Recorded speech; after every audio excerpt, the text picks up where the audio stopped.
This is Talk Business and Politics with Roby Brock. And welcome to the program. Good to have you with us. I'm Roby Brock. We appreciate you joining us. Joined by Senator Missy Irvin today. Thank you so much for being here, Senator. You have been leading the Republican Women's Caucus, which has passed its package of bills this week and signed into law. Yes. A big accomplishment there. Huge accomplishment. We're super excited about what we've been able to accomplish. All 5 bills pretty much unanimously. Nobody voted against them. The wonderful package of legislation that deals with healthcare, education, economic development, broadband, child care facilities, and juvenile justice reform. We're going to touch on some of those, but not all of those. So let's begin with healthcare. UAMS wants to be a National Cancer Center designation, Institute designation. The legislation passes to give them that designation status, but it needs also some money to go with it as well. $10 to $20 million a year, somewhere in that range. Yes, minimum of 10. It has a funding bill for that has passed the House. It comes down to the Senate. Are the votes there? I do believe they are. Yes, and I think they'll get there. It's requiring a $10 million annual funding stream for NCI designation, and National Cancer Institute designation for UAMS means that our Kansans are going to be able to survive cancer rates at a much better percentage rate. And I think that's what we need to accomplish, especially with healthcare reforms and healthcare advancements for our citizens in the state of Arkansas. We've got to give them the ability to survive cancer. It seems like that's worth spending $10 million a year from the state but there still is taxes that are going to be raised to do that. That seems to be against Republican mantra there to some extent. How hard has it been for Republicans in your caucus and on the House end to support some of these tax increases? You know, we spent 18 months on a task force for tax reform and relief, and during that process we really learned about what was happening in other states, and we really looked at our tax policy to make sure that it was good and sound tax policy and to make sure that we were fiscally responsible. And when you look at that, I think it's important for us to break all that down to make sure we're funding the right things appropriately and that we have good tax policy that keeps up with what's going on with today. And so I really believe that there's been a balancing of everything that's been going on. We've cut taxes strategically in different areas, particularly in income taxes, grocery tax cuts, all the different tax cuts we've passed since 2015. And so it's really just about a balancing. And then it's about also priorities and figuring out where you want to spend that money appropriately and where you're going to get the biggest bang for your buck. So $10 million to be able to get $70 million in annual economic activity in return, for me, is a good investment. And it's an investment in the citizens of Arkansas, because if we can help them survive cancer with an NCI designated institute at UAMS Rockefeller Center, then that just is going to be tremendous for the people of the state of Arkansas. No longer will they have to travel out of state to participate in clinical trials. That gives them a better chance of surviving cancer.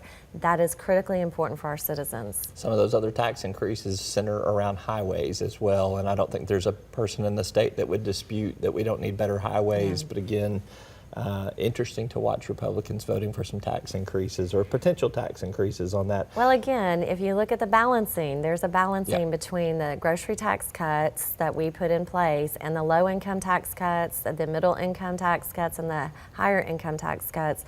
It's about balancing and making sure you have the proper taxes to attribute to those different priorities of where the needs are. Infrastructure is something that we are constitutionally required to provide.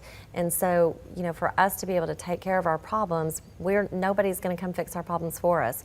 We have to fix our own problems, and we have to be realistic about that. Let's turn our attention to juvenile justice. This is another area. I know you worked very hard on this. What do you think is going to be accomplished from the juvenile justice reform measure that was signed into law? I think at the crux of it, there was a lot to it, but I mean, if you boil it down to one of the most major points, it is about putting some of those kids that are on the borderline into some more community-based situations, environments where there's a chance to keep them from becoming hardened criminals. Am I reading that right? Absolutely. It's about being smart when it comes to criminal justice reform and juvenile justice reform, being smart about it. And the way you be smart about that is making sure that you have the correct data for those kids.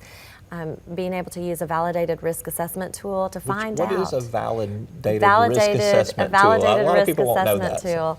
So what that is it's a tool that we can get the necessary information to determine if those kids are a low risk, a moderate risk, or a high risk. Is this a psychologist and Yes, law it's an assessment tool that is used by probation officers and officers of the court and by the judges so that they can get all the necessary information so they can find out what's really going on with that kid, what's really going on with their family situation and their families, to get not only them and their families also the needed support and services that they need to keep them out of trouble, keep them out of incarceration, and give them the support they need to make a better decision. That will avoid them going into DYS, incarceration, or custody, which will save us money, but also save their lives. And help them become more productive citizens. So, not that there won't still be kids that need to absolutely. go to No, there a will tougher be. incarceration There will facility. be, especially if they assess at a high risk and they have messed up and they're in the juvenile justice system. But it's about being smart, using the data that we can collect to make a better informed decision and to create a tailored assessment and needs plan for that child. And so I think it's a phenomenal bill. It's been 6 years I've been working on this for 6 years, so it's been a long journey, but the juvenile judges have been great, the community service providers have been great, DYS has been great, everybody involved has done a great job. Well, congratulations on Thank that you. accomplishment there. I was piqued by one of the comments that I heard from Rich Huddleston at Arkansas Yes. Advocates for Children and Yes. Families. Described this as the beginning of juvenile justice reform, not the end. That's correct. You said you've been working 6 years on this, so where Yes. does it go from here? So as we roll this assessment tool out across the state of Arkansas, no longer are we going to have justice by geography. It's all going to be done uniformly, which I think is very important. And it's going to allow those communities to figure out what's going to work for them. So this is just the beginning, and as it gets implemented and as it rolls out, it really requires collaboration between the juvenile judges and their community service providers to figure out what they need in order to help those youth. And that could be starting faith-based organizations, coming into play, creating programs for those kids, working with their school systems and everybody in that community to figure out what do we need here to help these kids make better choices and improve their situations. So it is a beginning.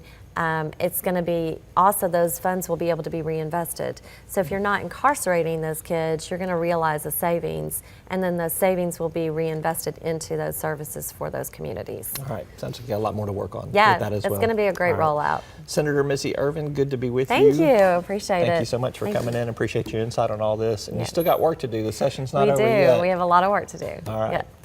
We're back with more right after this word from our sponsors. Tyson Foods CEO Noel White will join me right after this.